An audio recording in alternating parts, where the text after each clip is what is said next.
Welcome to next exam current affairs. आज है 18 दिसंबर 2020 और 18 दिसंबर 2020 से जितने भी इम्पोर्टेंट करंट अफेयर्स बन सकते थे उतने करंट अफेयर्स आज की इस वीडियो में करने वाले हैं। तो आप वीडियो में शुरू से लेकर अंत तक बने रहें।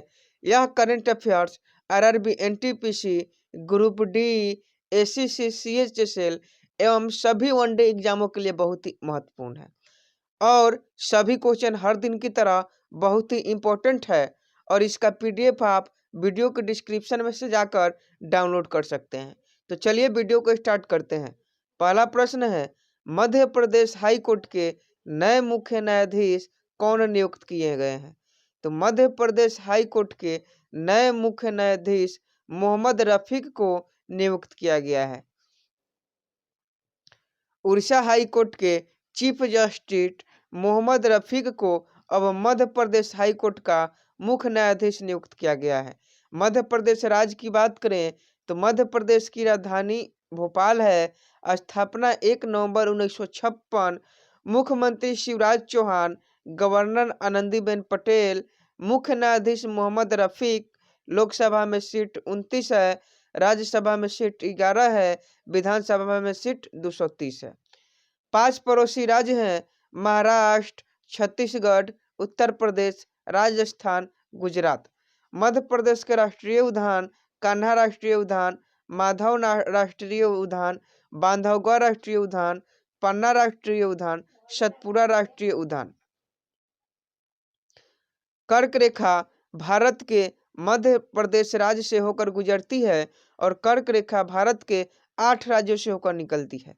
ये 8 राज्य गुजरात, राजस्थान, मध्य प्रदेश, छत्तीसगढ़, झारखंड, पश्चिम बंगाल, त्रिपुरा और मिजोरम है। अगला प्रश्न देख लेते हैं 2 नंबर। एजुकेशन वर्ल्ड रैंकिंग 2020-21 के अनुसार बॉयज बोर्डिंग स्कूल श्रेणी में कौन सा स्कूल शीर्ष पर रहा? तो एजुकेशन वर्ल्ड रैंकिंग 2020-21 के अनुसार बॉयज बोर्डिंग स्कूल श्रेणी में सिंधिया फोर्ट स्कूल जो है वह शीर्ष पर रहा। तो इसका right answer option A Scindia fort school हो जाएगा। टॉप 3 विद्यालय का नाम रहा, पहला था सिंधिया स्कूल जो ग्वालियर मध्य प्रदेश में है, दूसरा था मेयो कॉलेज जो अजमेर राजस्थान में है, तीसरा है द दून स्कूल जो देहरादून उत्तराखंड में है। अगला क्वेश्चन की बात करें तो मानव विकास सूचकांक 2020 में कौन सा देश शीर्ष पर रहा? तो मानव विकास सूचकांक 2020 में नॉर्वे देश जो है वह शीर्ष पर रहा। तो ऑप्शन ए इसका राइट आंसर हो जाएगा। नॉर्वे इसमें टॉप 3 देश रहे हैं जिसमें पहला नॉर्वे, सेकंड पर आयरलैंड और तीसरा स्विट्जरलैंड। इस रैंकिंग में भारत को 131वें स्थान पर मिले। इस रैंकिंग में भारत को 131वें स्थान मिले और नाइजर सबसे कम रैंक वाला 189वां स्थान पर है। इस रिपोर्ट को संयुक्त राष्ट्र विकास कार्यक्रम यूएनडीपी ने जारी किया है। अगला प्रश्न है कि एसबीआई ने वित्त वर्ष 2020-21 में भारत की जीडीपी कितने प्रतिशत रहने का अनुमान लगाया है? तो एसबीआई ने वित्त वर्ष 2020-21 में भारत के जीडीपी ग्रोथ रेट -7.4% रहने की अनुमान लगाई है। तो -7.4 is the right answer. Option D इसका सही आंसर हो जाएगा। इंपॉर्टेंट पॉइंट की बात करें तो भारतीय स्टेट बैंक ने अपनी रिसर्च रिपोर्ट इक्वाराप में वित्त वर्ष 2020-21 के लिए जारी भारत की जीडीपी अपने पूर्वानुमान -10.9% को संशोधित करते हुए -7.4 कर दिया है। जीडीपी क्या है?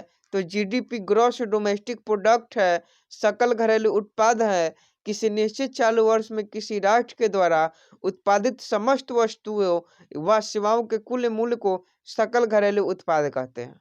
एसबीआई की बात करें तो एसबीआई का full form state bank of India होता है जिसे भारतीय स्टेट बैंक के नाम से जाना जाता है। इसकी स्थापना 1 जुलाई 1955 को हुआ था। मुख्यालय मुंबई है। पुराना नाम इंपीरियल बैंक ऑफ इंडिया है। अध्यक्ष दिनेश कुमार खरा है। एमडी अश्वानी भट्टिया है। और टैगलाइन क्या है इसका? टैगलाइन याद रखिएगा, tagline the banker to every Indian, the banker to every Indian इसका टैगलाइन है। अगला प्रश्न 5 नंबर है, डिटर्जेंट ब्रांड टाइड के नए ब्रांड अम्बेसडर कौन बने हैं? तो डिटर्जेंट ब्रांड टाइड के नए ब्रांड अम्बेसडर आयुष्मान खुराना को बनाया गया है। तो Ayushmann Khurrana, option A is the right answer. Ayushmann Khurrana भारतीय अभिनेता हैं। अगला प्रश्न है, किस देश के प्रधानमंत्री एम्ब्रोस दालिमिनी का कोरोना वायरस के कारण निधन हो गया? तो एस्वातिनी के प्रधानमंत्री एम्ब्रोस दालामिनी को कोरोना वायरस के कारण कोविड-19 के चलते उनका निधन हो गया। एस्वातिनी की बात करें तो एस्वातिनी अफ्रीका महाद्वीप में स्थित है। राजधानी है लुबाम्बा मबाने और मुद्रा लीलांगिनी है। अगला प्रश्न है, जे.एस. मुरलीधर किस राज्य के मुख्य न्यायाधीश नियुक्त किए गए हैं? तो जे.एस. मुरलीधर को उड़ीसा राज्य के नए मुख्य न्यायाधीश के रूप में नियुक्त किया गया है। और इन्होंने सक्सीड किसको किया? तो इन्होंने आरिफ रफीक को सक्सीड किया। आरिफ रफीक को सक्सीड किया और आरिफ रफीक मध्य प्रदेश के मुख्य न्यायाधीश बन गए और जे.एस. मुरलीधर उड़ीसा के मुख्य न्यायाधीश बन गए। उड़ीसा राज्य की बात करें तो स्थापना 1 अप्रैल 1936 में हुआ। राजधानी भुवनेश्वर है। मुख्यमंत्री नवीन पटनायक है। गवर्नर गणेशी लाल है। मुख्य न्यायाधीश जे.एस. मुरलीधर है।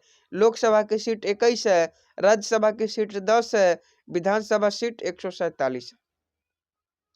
अगला प्रश्न है, 2030 में एशियाई खेलों की मेजबानी कौन सा शहर करेगा? तो 2030 में एशियाई खेलों की मेजबानी दोहा करेगा। दोहा इसका right answer, option A is the right answer. यहाँ इसके बारे में इंपॉर्टेंट फैक्ट भी जान लेते हैं। एशियाड के नाम से पहचाने जाने वाले एशियाई खेलों का आयोजन प्रत्येक 4 वर्षों में होता है, जिसमें केवल एशिया के विभिन्न देशों के खिलाड़ी भाग लेते हैं और विभिन्न खेल प्रतियोगिता में हिस्सा लेते हैं। 2030 में होने वाले एशियाई खेलों की मेजबानी दोहा करेगा, जो कि कतर देश की राजधानी है।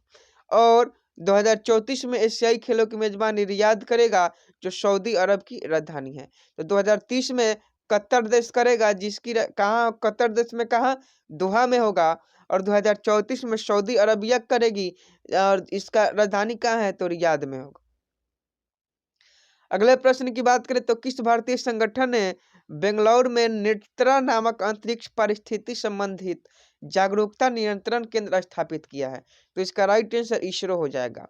इसरो ने भारतीय संगठन बेंगलुरु में नेत्रा नामक अंतरिक्ष परिस्थिति संबंधी जागरूकता नियंत्रण केंद्र स्थापित किया है। नेत्रा की फुल फॉर्म की बात करें तो network for space object tracking and analysis. ISRO द्वारा बेंगलुरु में पिनाक स्ट्रैक्ट परिसर में नेत्रा नामक अंतरिक्ष परिस्थिति संबंधी जागरूकता नियंत्रण केंद्र स्थापित किया गया है। यह केंद्र भारत की अंतरिक्ष परिसंपत्तियों की निगरानी, ट्रैकिंग और सुरक्षा करेगा और साथ ही यह भारत के भीतर सभी एसएस गतिविधियों के केंद्रों के रूप में भी कार्य करेगा। इसरो की बात करें तो इसरो भारत की स्पेस एजेंसी का नाम है। फुल फॉर्म होता है इंडियन स्पेस रिसर्च ऑर्गेनाइजेशन। भारतीय अंतरिक्ष अनुसंधान संगठन। मुख्यालय बेंगलुरु कर्नाटक में है। स्थापना हुई थी 15 अगस्त 1969 को। संस्थापक विक्रम साराभाई जी हैं। अध्यक्ष अभी हाल फिलहाल में अध्यक्ष के शिवन है।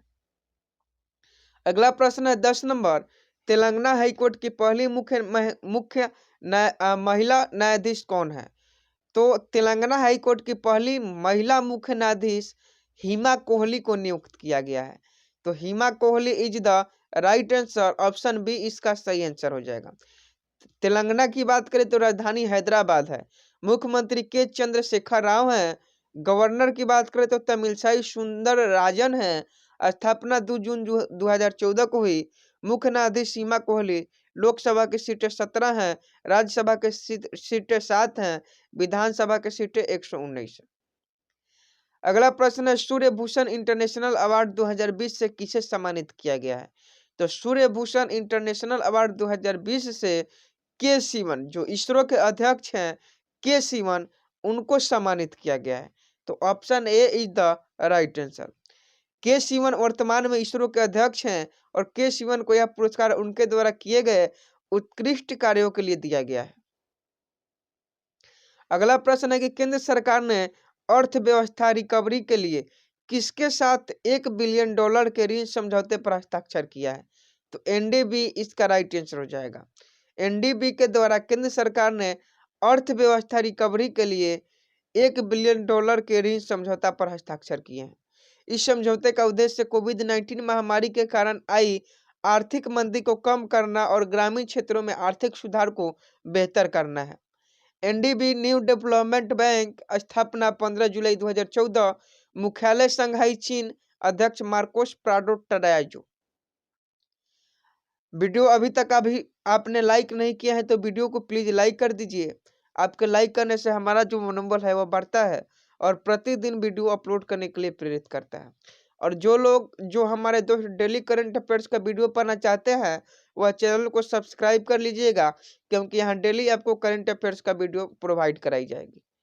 अगला प्रश्न है, किस बैंक ने विदेशी मुद्रा प्रेषण के लिए एक तकनीकी उत्पाद FX4U को लॉन्च किया है? तो इसका राइट आंसर केनरा बैंक हो जाएगा।